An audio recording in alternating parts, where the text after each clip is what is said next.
Hey guys, Opsik here, and today I got you with a market review. So we're gonna start with the dollar, and then we're gonna extrapolate this into the rest of the markets that we are gonna be analyzing. So, dollar index. So there is a liquidity map, right? I marked out sell side liquidity and buy side liquidity. Now, which liquidity are we gonna navigate to, and how are we gonna do so? So I think we are currently in a sell program on dollar, right? So the way I identify whether or not we're in a sell program is by identifying whether or not smart money is net long or net short. So you can either do this with the commitment of traders report, or you can do it the way I do it. So the way I do it is I pretty much go on the higher time frame. So I go on a certain time frame. I figure out what retail is thinking. So if retail is shorting, then I know that smart money is long. If retail is longing, then I know that smart money is short. How do I know that? Because if, let's just say, there was a move from here to here. Now, you know for a fact that 90% of retail was unprofitable on this move. Statistics. And you know also for a fact that the smart money is profitable, right? Because that's how we define them. They're the winners of these markets. This means that those who were unprofitable on this move must have been short, while those who were profitable on this move must have been long. So if retail are the ones that are unprofitable, then they must have been short, which means smart money was net long in this. Okay, and that is how I can figure out what smart money is doing. So if over here, at the time we were up here, that's when I called the top of the dollar. At the time we were up here, all of retail was bullish. Then we came down, retail started longing. That's when smart money went short. Then now we're officially in a sell program. Now until when? You just gotta ask yourself, when is retail no longer short? The when is retail no longer long? And when is retail no longer long? That is when we cross their invalidation. So this is why we're hunting sell side liquidations, because the more sell side liquidations we hit, the less amount of retail is still in long positions. Okay. So currently we're in a higher time frame sell program. So that means we're programmed to clear the sell side liquidity, not the buy side liquidity. So this buy side liquidity, I don't think it's in the scopes. Maybe only this one, but these I don't think they're in the scopes. I think we're programmed to hunt these liquidations down here. So right now I am still bearish on the dollar, and I'm expecting a big expansion through this. Maybe not this week, maybe not like the next week, but maybe the week after that, because there's FOMC on the week after that. So FOMC on the week after that, I mean, if the Fed does a pauses, then I think that would perfectly line up with what I'm thinking over here. So I'm bearish on dollar, not hunting buy side liquidity. Even though on this time frame it looks like most of retail would be bearish based off the bearish structure, you also got to take into consideration there's this double bottom though. So there's this double bottom. So somewhere bullish, and we're on a higher time frame sell program, and going up for this buy side liquidity might jeopardize it. So I have soft. I wouldn't say my bias is hard over here. I don't necessarily have a hard bias over here, because if we did clear this buy side liquidity, I wouldn't be so surprised, right? I wouldn't be so surprised. Um, but once we start expanding to the downside, it's going to be in a low resistance fashion this towards these liquidations over here. So once we start expanding to the downside through this low, it's going to be a low resistance run to that. And when we see that, then I will be able to trade that on probably like a 15-minute to 1 hour time frame. So that is my bias on the dollar index. Right, now let's extrapolate this out to the relevant markets. So let's start with NASDAQ and DS analysis. Okay, so NASDAQ and S&P 500. So we'll start with NQ. Right, so NQ, here it is. Let me just do it all over for you guys. I'll show you exactly how I approach a naked chart. So the first thing I do, right, I want to figure out what retail is doing so that I know what the smart money is doing. Because if retail is unprofitable, then I know what the profitable guys are doing. And that's all that matters. So first off, we have this SNR level. Then we also have this SNR level. Then we also have this is an R level.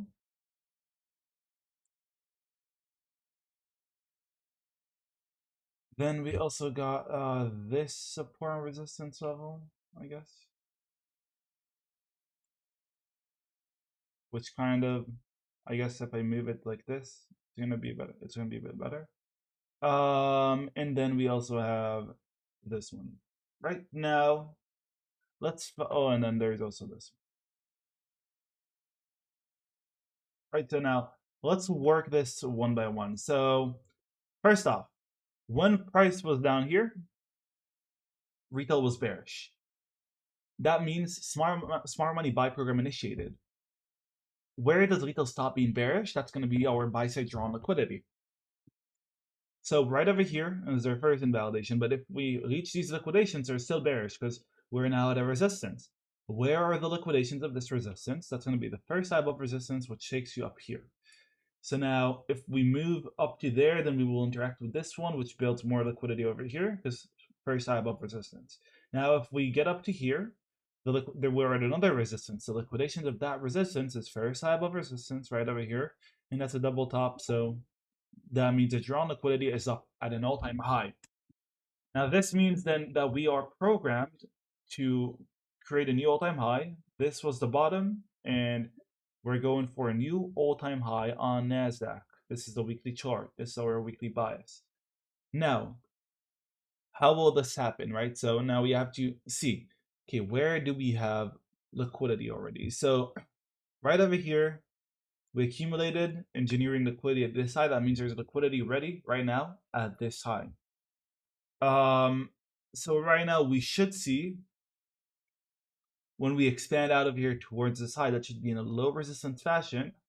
And I would expect us to maybe start facing resistance around this level so that if we spend some time here, then we can build more liquidity over there. So this is what I have in the scopes for NASDAQ. Not expecting any big retracement.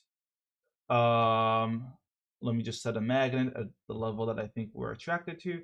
So I think we're overall going to be attracted to the all-time high, but for the coming weeks, short term, I'm looking for this. Now let's go down to drop down to a daily chart. So daily chart. So we just cleared this liquidity. Now we're reaccumulating to generate liquidity at this high. Right, now this area looks a little bit complex. Let's just see. So right over here, retail was half bullish, half bearish. And then we cleared the sell side liquidity. And now the bulls got stopped out and the bears were remaining. So the most profitable move was up. Run it up, clear this liquidity, reaccumulate. Now retail, I guess, are looking at this resistance. We're in a buy program as well, so gotta keep that in mind. And they're probably looking at this being the support. If they're looking at that, then maybe we want to spend a little bit more time so we can break under this and run it up.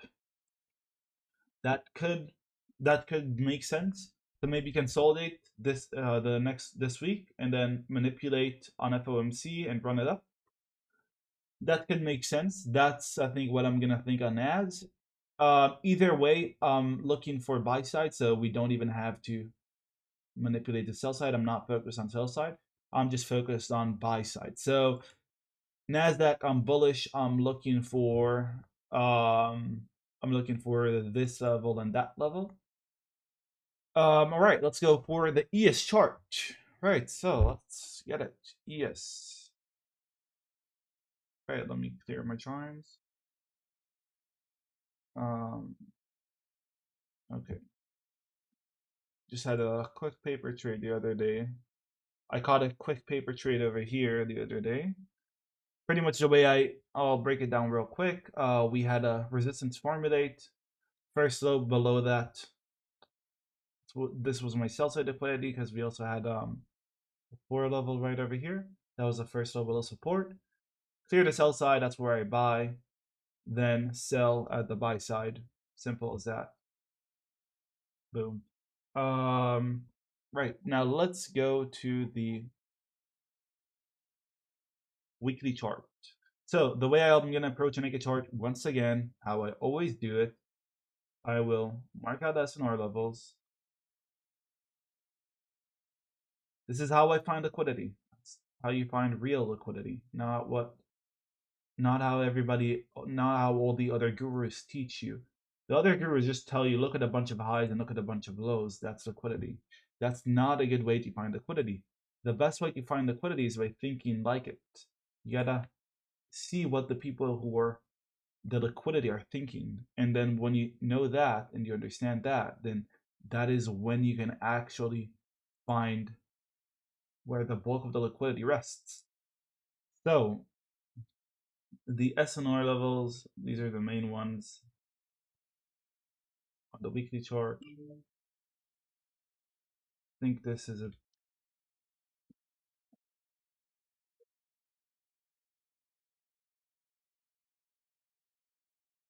yeah, okay, so these are the main S&R levels on the weekly chart. So right over here at this point, all of retail was bearish. Then that's a smart money buy program initiated. Now, where are they gonna stop being bearish? Well, right over here is their invalidation of this bearish structure. But if we clear that, then we're interacting with this resistance, formulating liquidity at these highs, which means we ought to interact with this level that will formulate more liquidity at this high. So the target on ES, the objective on ES for this buy program is this high over here. So I'm gonna just go ahead and mark it like that with a magnet. It's probably gonna go for an all-time high if it comes up here, but it just might face a little bit of resistance before doing so. Right, so we accumulated over here to build liquidity at this high. That means that when we start running for that high, it's going to be in a low resistance fashion. And considering we have had 1, 2, 3, 4, 5, 6 weeks with that consecutively printed a higher low, it seems like we are in low resistance conditions. Not for certain, but it will be for certain once we break past this high. So once we break past this high, the move that takes us above that is likely gonna be the move that will take us above this, and that will be in a low resistance fashion. Um, and then that will be tradable probably on the H1 chart. You can long every single bullish order block you'll see. So what am I looking at? Right, so weekly chart buy program. Drop down to a daily chart. So on a daily chart, I'm gonna look at the liquidity over here real quick. So on Twitter, by the way, if it's you, you'll know this. Somebody posted a chart saying he's looking at this level. He's looking to buy at this level if price retraces to it. Now, I told him if we're going up, then we're not coming down to this level.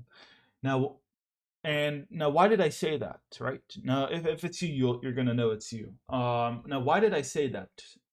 I'm going to give you my explanation now. I said I'll give my explanation once we clear this high, but I'll give my explanation now because we're pretty close to it. So the reason I said that is because a buy program requires smart money to be net long and retail to be net short.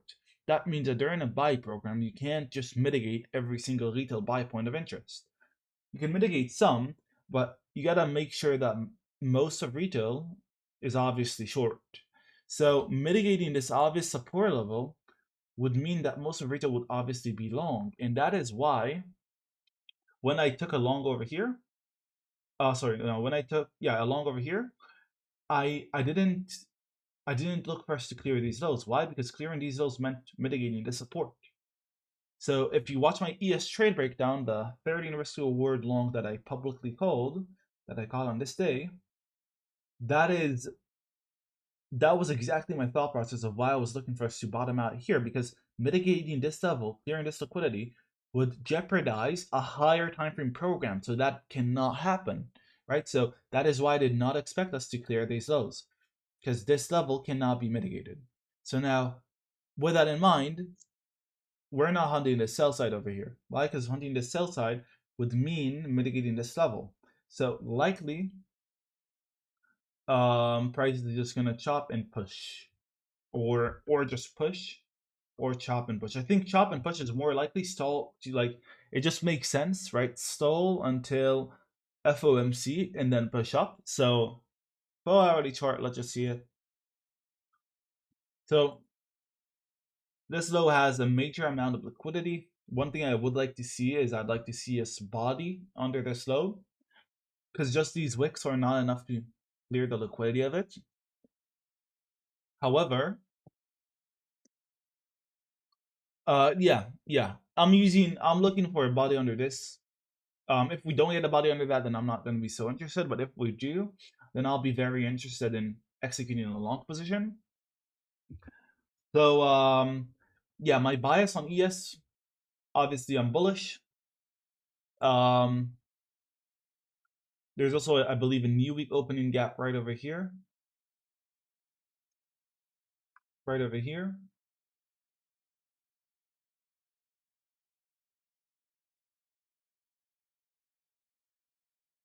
New week opening gap right over here. I'd like to see a body. And then if I'm looking for the first point of interest that makes sense, then I'll use this order block. Why this order block? Because it just makes sense with the liquidity. We got fair value gaps in the direction. It's kind of impulsive. If I drop down to a 45-minute chart, it's probably going to look a bit better. Or 30-minute. On a 30-minute chart, it looks a bit better. Kind of impulsive. We got fair value gaps in the direction of our narrative, which confirms its high probability. It's not liquidity, so it lines up with the liquidity-based narrative. So what makes sense is clear this, give us a body under this black line, and then run it up aggressively. That's what I'm looking for on ES. So yeah. All right, so that is my market review. Now let me also actually add one more thing into this market review. I'm going to add the 10-year bond analysis, because I think that's going to come into play. So I did this analysis probably like a month or so back. I called this top over here on one of the market reviews. I called this entire dump on one of the market reviews. And I said that this is the draw on liquidity. And I'm looking for us to draw into this fair value gap as well. So currently, we cleared this liquidity. Now we're consolidating. Now, why are we consolidating? The reason we're consolidating is because we need time to create what? To create liquidity. So we are consolidating over here in a bigger consolidation over here. Now, why are we consolidating here? We're consolidating here to build liquidity here. Now, why are we consolidating here? To build liquidity here. So now, how might we puzzle it? We might puzzle it like this. Once this consolidation, this accumulation is over, we will run it down aggressively to here, and then you can connect that with this consolidation, which will likely break out as well simultaneously. So you can look for an aggressive rundown from here all the way down here, a low resistance liquidity run. So my point of interest for that would be right over here, this fair value gap. And if not this fair value gap, then I would have my eyes up here for a wick up to there. So maybe body here, wick here on one of the weekly candles, perhaps. But this is the point of interest I'm looking at. I'm looking for this high to hold, and I'm looking for us to draw into here. Now, I'm not going to explain my analysis around this. Why? Because I already explained it on a previous market review. You can feel free to go ahead and watch our market review, if you really care. But yeah. Now this is a weekly analysis. Now let's drop down to a daily chart. Daily chart. It's pretty clear. We have a resistance. The liquidity is resting at this high. First type of resistance. That's our liquidity. Yeah, that's our liquidity. So I'm bullish until here. Now, bullish 10-year bonds means ideally you don't want to be bullish on S&P. So this lines up with like run it up here while S&P chops around. And then when we an aggressive move down on 10-year bonds means very bullish S&P. Because why? Because when 10-year bond yields are dropping very quickly, then all of the big investors are looking to pull their money out of the 10-year bonds because they're not yielding them as much as they used to, right? So right now the yields are relatively high. When they drop down, these investments are not going to be so attractive because they're not going to yield a lot of money.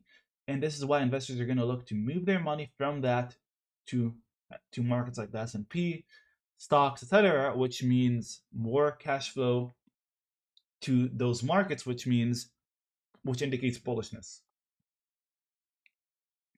So I'm expecting bullishness on S&P, very aggressive bullishness once it lines up with 10-year bond yields topping out. And yeah, right, that's the market review for this week. Let me know how it was. Feel free to join my Telegram. Link's gonna be in the description. Peace.